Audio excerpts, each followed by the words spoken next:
watch this fine-tuning argument video. What do you say? I don't want to watch that Rogan shit. The argument for God atheists fear most, and it's just fine-tuning. Fine-tuning is silly. Let me talk about why fine-tuning is silly before we watch any of this for just 1 second, and that is that they misinterpret our evolution alongside the Earth and like the stuff that lives with us. They misinterpret our evolution for like evidence that we're made to be here or something, and it's like it's the reverse. It's the reverse. Like, this place is here and we grew alongside of it, not like we're of it, not for it, right? Anyway, also the universe is not fine-tuned for us. You like literally need this marble in space to exist. Of all the different arguments for the existence of God, only one gets mentioned again and again by modern atheists as being a powerful proof for God's existence.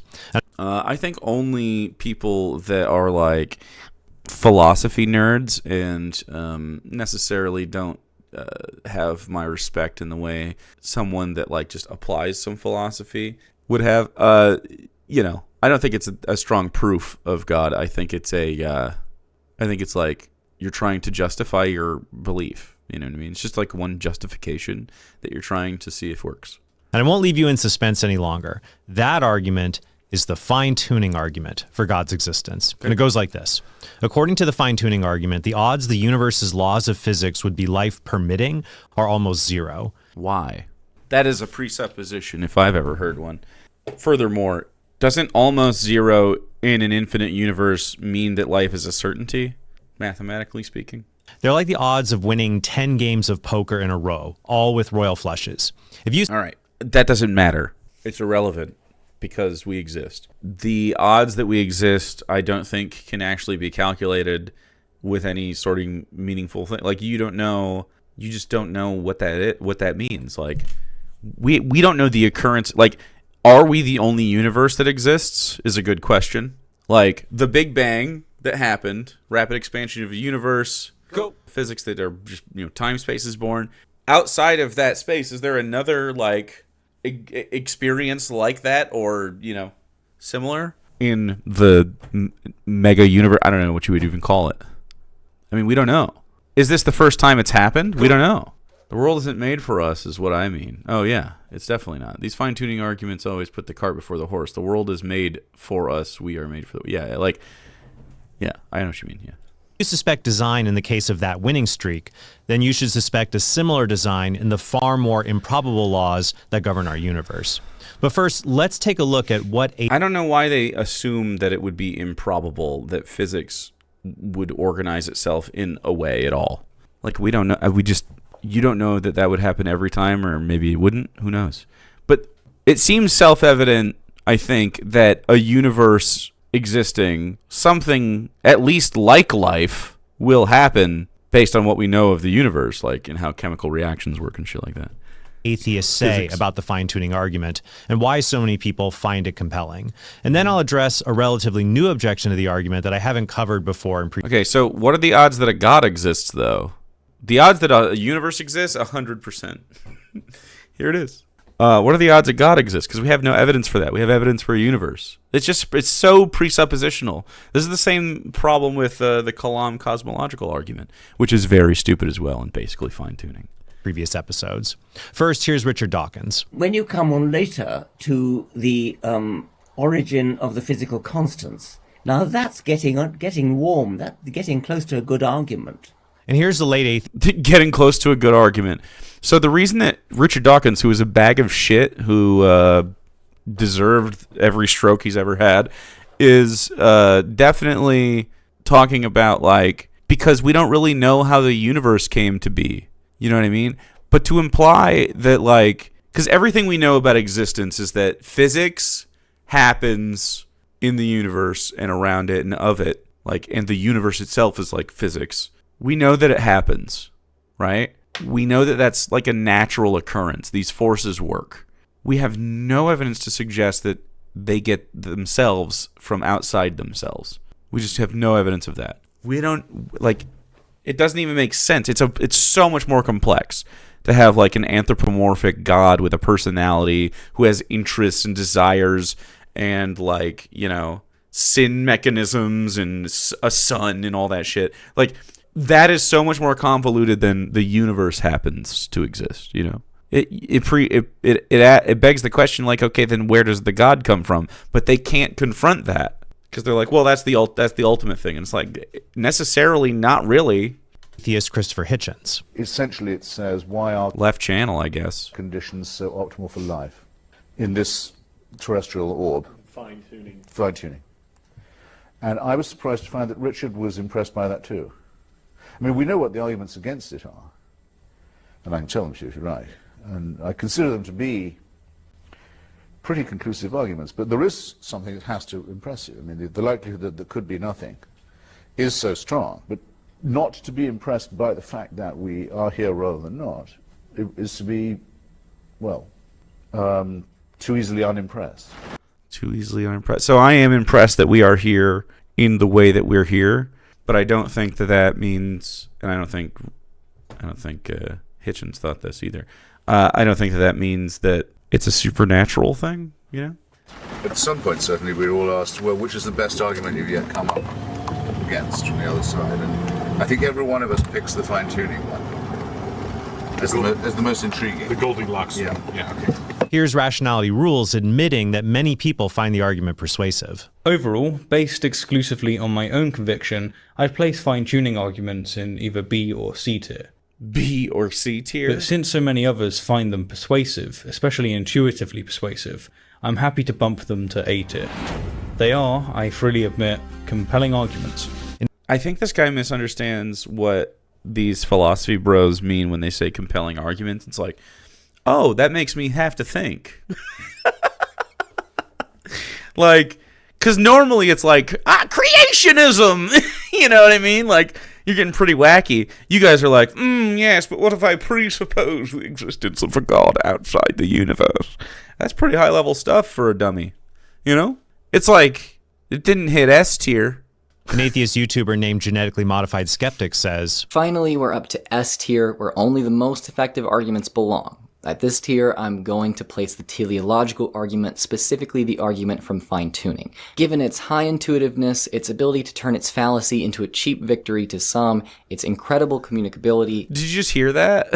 and its refutation-resisting ability of philosophy turning guys. any challenge into an attack on its user's existential security, the teleological argument belongs in S tier.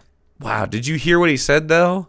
Because it's just a slippery fucking argument. But it's just presuppositional. This shit is old as fuck. By the way, Hitchens is dead, and I think he answered this argument before he died quite well. It's like definitely harder to debate because like a Christian finds it so intuitive. They're like, "Oh yeah, it is like the earth is for us, isn't it?" And it's like, "Okay, dude, but not really." And then you have to walk them down like all the ways humans die. You're not finely tuned. Your breathing tube is also your drinking tube. That's not a good design. I wouldn't do that. You can choke. That you can choke is an oversight. We don't even have efficient bodies. We're clearly primates. Alex O'Connor and Joe Schmidt rank the fine-tuning argument as an A, or top-level argument, because the alternative explanations for the universe's fine-tuning often don't seem very plausible. It just seems a bit less plausible. I mean, it tells us something's, I don't know, something's up, something's going on, something strange about our universe, maybe. Something strange about our universe? I don't think that's true. Why are humans so full of themselves? I think these motherfuckers sniff their own asses too much. We sometimes bite our own mouths. I know, right? I fucking know, right? How many literally glasses exist because our eyes suck? We can't give quality live birth anymore due to evolution, but our brains increased at a rate fast enough to compensate for the difficulty we have giving birth.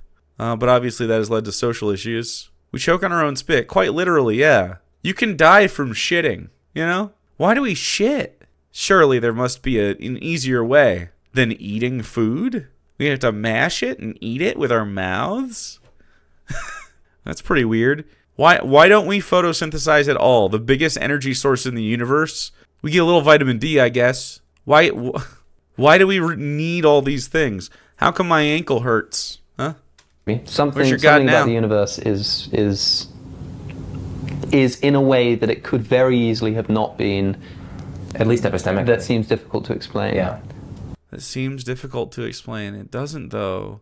It's not difficult to explain. I feel like maybe I'm the smartest guy in the whole fucking world sometimes. It's like we exist under the conditions the universe exists in already. We, like, necessarily. It feels so stupid to say because it seems so obvious. But we are of the universe. If we had life on Mars, they would never have this conversation. They would have the opposite. They'd be like, obviously, the universe is rife with life everywhere. Like, but now it's just us, so it's we're mystical or something. It's like, get out of your own fucking assholes. I don't watch this guy's content. I know he's a smart guy, and I'm sure a lot of people have been helped by him, and that's fantastic. It bothers me sometimes. I want to like him. Then, okay, sure. You know what? Fine. A Fine. tier it We'll is. shake on it. A tier. A tier it is. Fine-tuning argument for the existence of God. Tier A. Also, Contingency argument? Type of cosmological argument used to prove the existence of God. Things exist because they are caused by... Oh, fucking prime mover? Things exist because they are caused. Okay. Yeah, that's not more compelling to me. That's pretty much the same. That's just a component of fine-tuning, in my opinion. Cosmic Skeptic. Look, he's fine. He's good. He's popular. I'm happy with it. Go to your atheists for all the things.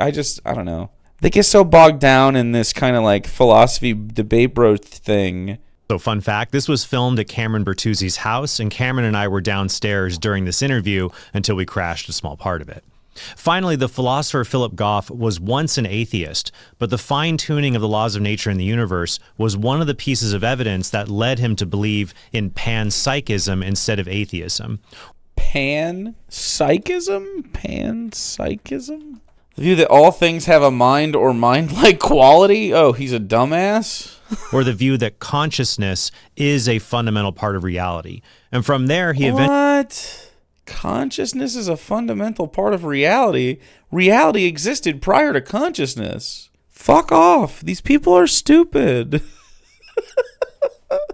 There was no consciousness in the primordial universe whatsoever. Ugh. eventually came to accept a very liberal form of Christianity that, in part, denies God's omnipotence because of the problem of evil. However, the fine-tuning of the universe is something that kept Goff from fully embracing an atheistic, purposeless universe, as he describes in his 2023 book, Why: The Purpose of the Universe. I think many people consider the fine-tuning argument persuasive because when people seek evidence for the existence of God, they want something that seems like it cannot have any natural explanation. One time when I was debating Dan Barker on the existence of God, he told me he would believe God exists if I could guess what Dan had written inside of an envelope. So what would convince me to change my mind would be for you to ask God to tell this audience what's written on this sheet of paper here. Does God know it? That sounds like you would think that David Blaine is God. Does God know it? Does God know what is written on that paper? Yes. I can't see what's on there, but did you I know, write but you know, inside of here, inside this inside envelope. of it. Does he know what's written there? Yes, he does. Okay, does God answer prayers? Yes, but sometimes he says no. So will you ask, well, you're asking me. Yes, but sometimes he says no. So you are asking me what it would take. Yeah.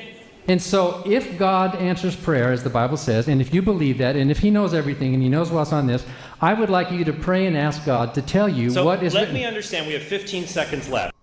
If Jesus appeared and performed a miracle for you, you would ask God to apologize. But if I could do a magic trick, you would become a Christian. It's not a magic trick. Now, suppose I correctly guessed what Barker had written. I wouldn't be compelled by that. I would say do it again. If you could repeat it, then it would be science. And then we'd be like, ooh, that's interesting. How do you do this? And then we would study it. And then we would see if your prayers are real. Prayer power. Why would that be impressive? Because the odds of getting that correct by chance alone are so small that chance is not a plausible explanation. Instead, there must be some kind of design. But if an atheist reaches that conclusion with the envelope example, why not reach it with the even more highly improbable case of fine-tuned constants in a life-permitting universe? That's a bad argument. So the thing with the guessing the words or whatever is the retestability of the thing, right? So you'd be like, okay, that's very fascinating. Now do it again, right? Like I just said. The fine-tuning argument is presupposing that a God exists outside of the universe and then created the universe and the conditions within it, which is so much more complicated than the universe exists due to the Big Bang because of forces in the non-universe or whatever, in the vacuum of nothingness, seems to have caused a rupture in it in the Big Bang or whatever you want to call it. Physics happened. Time-space occurred. Now, keep in mind that fine-tune does not mean optimally designed. If it did, the argument would beg the question. Because the universe's laws of physics were optimally designed, it follows the universe was optimally designed. Well, that's not a good proof of the existence of God. This opens... Because the universe isn't optimal whatsoever, right? Everything we know about the universe. Also, does he acknowledge that the universe is like billions of years old? Up the objection that nearly all of the universe... He is Catholic. It says Catholic answers. ...is hostile to life. It doesn't seem optimally designed for life. But the fine-tuning argument does not say the universe is maximally or optimally designed for life. Fine-tuning is a neutral term. It just means that of all the possible values of the constants in the laws of physics, the range that are life permitting are really, really small. The fact that the constants fall within this incredibly narrow range is wildly surprising if atheists... That's not smart. If the physics were different, okay, it wouldn't be life permitting for this kind of life, but it would be life permitting for other kinds of life that exist within those physics. Like, huh? If the universe was different, life would be different. That's it. This is super stupid. I don't think this is compelling whatsoever. I also think statistically, even if we're the only beings that exist, it wouldn't be compelling to say that God... In fact, it would be more compelling to say that God doesn't exist because we're the only life that exists in the whole fucking universe. Pretty desolate shit. We would be just a quirk of the fucking universe that worked out here. But I'm highly doubtful that that's the case. I'm pretty confident, statistically speaking. When we look up at the sky, we look at neighbors. We just are never going to know. And that sucks, in my opinion. I think it's a little sad. Although, also, I think it might be a little good because I wouldn't want to unleash humanity on another race of people from across the galaxy or whatever. They don't deserve that. We're not good enough yet. I don't think we'll get there in my lifetime. Theism is true, and the universe has no ultimate purpose. Yeah, this is the Ray Comfort. Look at the banana. It's so perfect in your hand. But it's not surprising if theism is true and God created the universe for life like us. That would be incredibly surprising because that adds another condition, and that means God exists, which means where did God come from? But they're like, no, we don't have to answer that. It's like, why? Now, I personally was not a big fan of the fine-tuning argument in the past because I prefer the evidence for God be directly accessible, like seeing contingent objects or changing things around us or directly accessing our moral intuitions. Right, which never happens.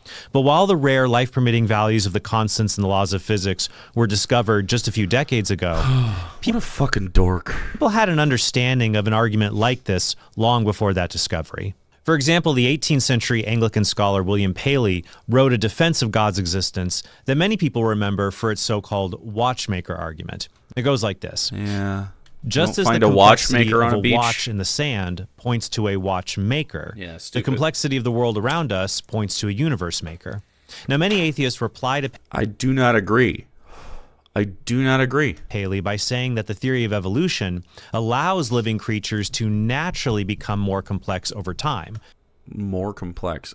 The complexity is like irrelevant. It's not about being more or less complex. Like they always misinterpret evolution as an addition thing. It's just change. In a whatever way is fit for the procreation. So if I'm able to procreate, evolutionarily speaking, my genes just pass on, and then I have offspring. If I don't, then my genes don't pass on, and I don't have offspring. That's it. That's the whole thing. And then a new person is on the other end of that. And then you do that for millions of years, and you're going to have people that are specialized to live in their locale because because the people that live there, especially under more selection pressure, like when we lived in the like Paleolithic fucking era, which in selection pressure is of course anything that puts pressure on your ability to live and procreate. So if you die as a baby, you are not procreating, right? And so whatever genes or whatever you have pass on are going to be less likely to procreate, and so on. Like, you know, people with congenital issues. Like if I was born in the fucking Stone Age, I'd be fucked. I had club feet. I would be dead. I would have been dead long ago. I wouldn't have seen adolescence probably. Like I would have just been fuckered. They might have thrown me off a cliff. This isn't interesting. You guys just don't understand the world you live in. This is ignorance. Which is something machines like watches cannot do. But Paley believed his argument also applied to the laws of nature themselves, which govern how living organisms grow and develop. He wrote the following: "The planets could not have kept their orbits, and if the law of gravitational attraction had not been what it is, or at least if the prevailing law had transgressed the limits above assigned, every deviation would have been fatal." That's not true. So if gravity was entirely different, the universe would have organized in a way that was like that. It would have just been different. And we'd be like, oh, it couldn't exist any other way. And we'd have long faces and big, tall, fucking skeletal bodies because we had less gravity. The fine-tuning argument impresses many atheists because it presents an easily understandable phenomenon that naturally points to God, i.e. fine-tuning for laws that produce intelligent embodied life. This doesn't compel something me. that cries out for an explanation. In contrast to other arguments, many people don't intuitively see the need to explain the existence of contingent objects or changing things. And when it comes to morality, people often retreat to subjectivism to remove a phenomena, namely objective morality or moral facts, that needs to be explained. Moral facts. Okay. All right, we get into moral facts. You Zionist, buddy? Is it wrong to kill people? But the fact of fine-tuning cannot be so easily... What is wrong with salami? Have you read Flatland recently, sir? I don't get the reference, but I hope someone else does. ...dismissed. Luke Barnes and Drake Lewis argue for the fact of fine-tuning in their book, A Fortunate Universe. And they agree on this fact about the universe, even though... If I write a book, am I suddenly more important? Am I literally more important if I write a book on the subject? If I write a book titled Atheism is Normal, The Meaning of Life, would it work? Would I just be important? If I wrote a book that answered the meaning of life. Barnes is a theist and Lewis is an atheist. People just naturally marvel at the idea of our universe beating such fantastic odds against it having life, and that it's easy for them to see a larger plan explaining all of that. Yeah, it's just really, really, like, anthrocentric, you know? It's just really, really thinking that humans are just so special. The tardigrade will outlive us all. And as I noted earlier, the alternatives to design don't seem very compelling. An infinite multiverse creates its own issues and makes any kind of explanation absurd. Multiverse? Consider the poker example I raised earlier. You could explain away 10 royal flushes in a row as something that is bound to happen, or even bound to happen an infinite number of times if we live in an infinite multiverse. But in order to explain away the improbability of fine-tuning, you've also explained away the ability to spot design in anything that is highly improbable. The cost is very high to pay. Now, the cost is... I mean, I don't know if a multiverse is even a thing we have evidence for. At least not in the way that he's describing it, where it's like, we're just one of infinite universes, and this is the one where life physics works. I just don't think that's the case. I think this life evolved alongside the physics. So, of course it exists here. Saying that atheists consider the fine-tuning argument a top-tier argument, that doesn't mean they find it convincing, because otherwise they wouldn't be atheists. There are a fair number of objections to the argument that I've covered in a previous episode that I'll link in the description below, so I won't go into detail here. However, there is one objection I have not covered before. In his paper, Divine Fine-Tuning versus Electrons in Love, Neil Sinababu reframes the fine-tuning argument and says that it's not life forms like you and I that motivate the fine-tuning argument, but the existence of conscious embodied agents, regardless of what they're made out of, whether they're fleshy creatures like us or some other kind of life form.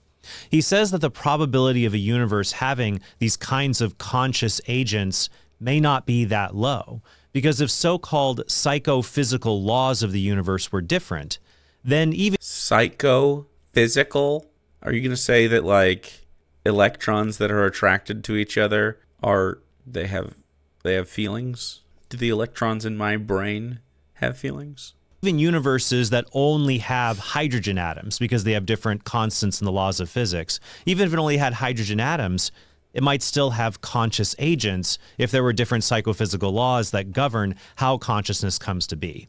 He writes, under more mind-friendly psychophysical laws, protons and electrons themselves could have minds like ours. What? These laws could dictate that these particles have sensory experiences of all the forces other particles exert on them, with the forces most strongly affecting them giving rise to the psychology of belief and then intentional action.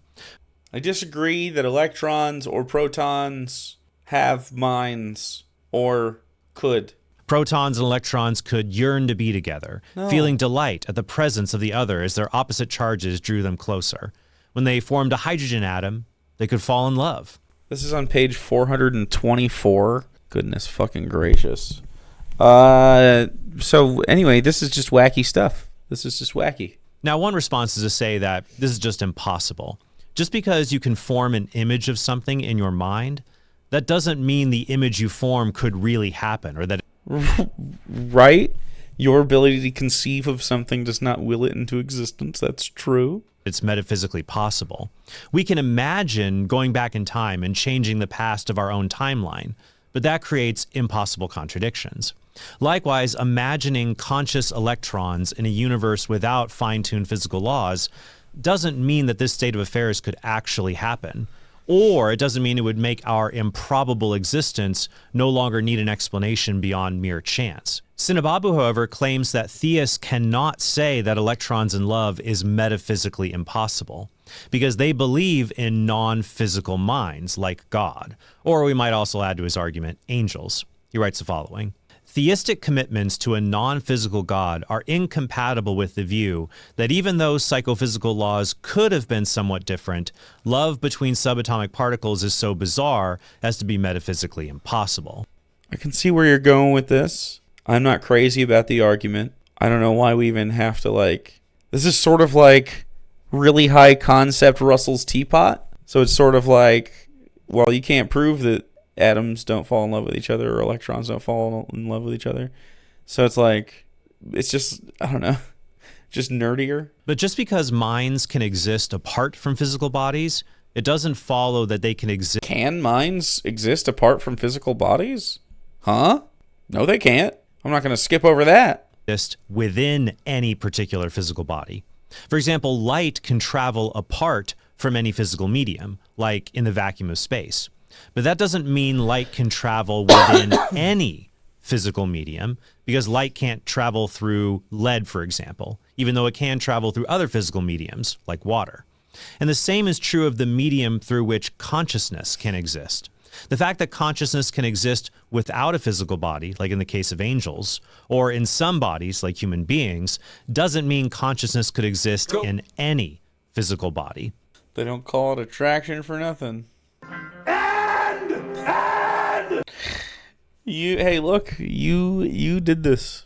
Each and every one of you have done this. Besides, God and angels are conscious because of God's unique ability to sustain that state of affairs. Prove it? You just saying stuff. Not some natural psychophysical law. Yeah, you're just saying saying stuff. For the sake of his argument, let's imagine that you're literally just making more claims, and it's like, well, that's not really what we're talking about. Dr. Gamble, give one to panchromatic noise. Thank you. That other universes with conscious electrons in love could exist. That does not change the fact that our universe, with its conscious, complex biological life, is still absurdly rare when you look at the laws of physics. I don't think it's going to be rare. I think if you could travel to other solar systems, you'd find life to not be that rare. I hope you have a cold. Dr. Gamble, give one to end. And thus it requires an explanation for why the constants are within a narrow range to allow for conscious biological life like ours. The philosopher John Leslie gives the following thought experiment to help understand this. Imagine there is a large blank white wall with a single fly buzzing in front of it. Sure. Surrounding this white wall is a larger red wall with many flies buzzing in front of it. Now imagine a bullet strikes the single fly in front of the white wall. This is pretty convoluted. We can plausibly attribute this rare event to a marksman's design, and not just chance, even though the odds of any fly getting hit is high if we include the flies in front of the red wall.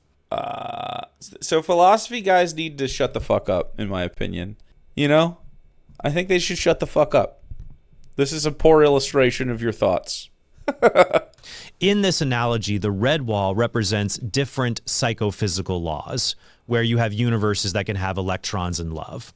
And the flies in front of the red wall are those universes with the conscious electrons. Yeah, that's so fucking not compelling. This is maybe the dumbest shit I've heard about the topic of fine-tuning in some time. I thought this was going to be a little more highbrow. I thought I was going to get some intelligence. I miss Christians being mysterious or having some whimsy. Conceptualize your end, please, sir. I mean, you got 3 minutes. White area, however, represents our current psychophysical laws. And the single fly in front of that white wall represents our solitary universe, or the incredibly small number of universes that are life permitting, given the current laws of physics and psychophysical laws that we're aware of. Universes? How can you claim that there are other universes possible right now? So if we conclude that design is behind the single fly being shot in front of the white wall instead of just empty space being hit, we can conclude design is responsible for our universe existing. That's dumb as fuck. That you can conceive of a gunman shooting a fly on a white wall that's surrounded by flies on a red wall has no bearing on fucking anything. This is a terrible illustration of your point. Why would you bring this up? You've wasted our time. What a terrible fucking process of thinking. Is anyone compelled by this? I know we typically have at least one Catholic in here. What the fuck are you people on? This is not compelling. Tell me how this compels you. Instead of a lifeless one, regardless of possible other universes with different physical or psychophysical laws. Now, in response to this, Sinababu... He does have the thinker in the back. Oh my god. Ugh. Writes the following. It's plausible to attribute the striking of the fly to a marksman's aim, because striking isolated targets is an intention that can plausibly attribute it to marksmen. That's the sort of thing marksmen like to do. But we have no reason to attribute an analogous intention to God. It's hard to see why God would need or want to create mind specifically in a universe where the psychophysical laws were mind unfriendly. There's no reason to think an omnipotent being would be constrained by psychophysical laws that lack metaphysical necessity, or that an omnibenevolent being would be dissatisfied with the prayers of devout neutrons who ask him to bless the happy protons and electrons around them. In other words, Sinababu's point is that we can this is a dumb, convoluted thing, and no one should be writing books about this topic. Design to the shot fly in front of the white wall because marksmen like to hit difficult targets. But we cannot attribute God's design to our particular universe because there's no reason to think God would prefer to create our universe with embodied biological life instead of one with a bunch of electrons and love. They're so anthrocentric. They literally can't get out of their own heads. God is like us. God is like us.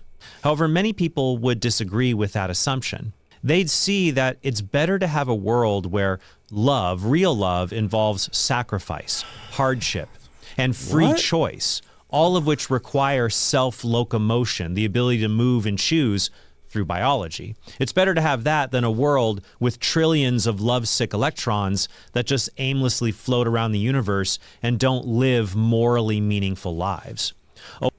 This is just huffing the human farts. If there was a God, it would be the universe, and it would be looking at this and just being like, they fucking missed the point. They missed the whole fucking point of this. What a failure. Well, gonna go on to the other planets and see how they're doing. A world with higher quality of moral goods, in this case, like ours, is better than one with a higher quantity of extremely minimally valuable goods. And in a world with electrons and love, trillions of electrons would spend billions of years wandering and floating aimlessly through the universe, never finding another particle. Why is he arguing? It would be sad if electrons loved each other, is your argument? So there's good reason to think God wouldn't make a universe like that. Even if... What a dumbass. God could make the lives of sentient This is like electrons fan more fiction. meaningful by just having constant miracles happening. I drank. Ooh, I'm so intellectual. Can't you tell by my statue of August Rodin, the thinker? Come now. I will show you my 5 shelves of books I don't read. Yeah, It would be better to have a world like ours with morally meaningful lives where God does not act. What is your morally meaningful life? What are you talking about? You're going to die of something dumb and preventable. Like a divine puppeteer always intervening with miracles, but he instead allows his creatures to freely love each other in accord with the laws of nature. I think this dude has had too many head injuries. This is like normal Catholic fucking apologetics guy, though. He created. Finally, as evidence that great minds think alike, the Christian apologist Eric Manning recently picked fine-tuning as a top-tier argument himself, See? and he made a nice video defending it that I'll link below. So that's my take on the power of the fine-tuning argument, and be sure to check out the links to other resources in the description below. All right. Anyway, so it's a failure. A failure. This is not a good argument for God, and frankly, none of them are. The thing just doesn't exist. It doesn't exist. They hand crazy pills to children, and they're like, here, chew on this. And it just makes them dumb forever. We can do better. Dr. Gamble! Give one of you are stupid! Fantastic day. He really is not a smart guy.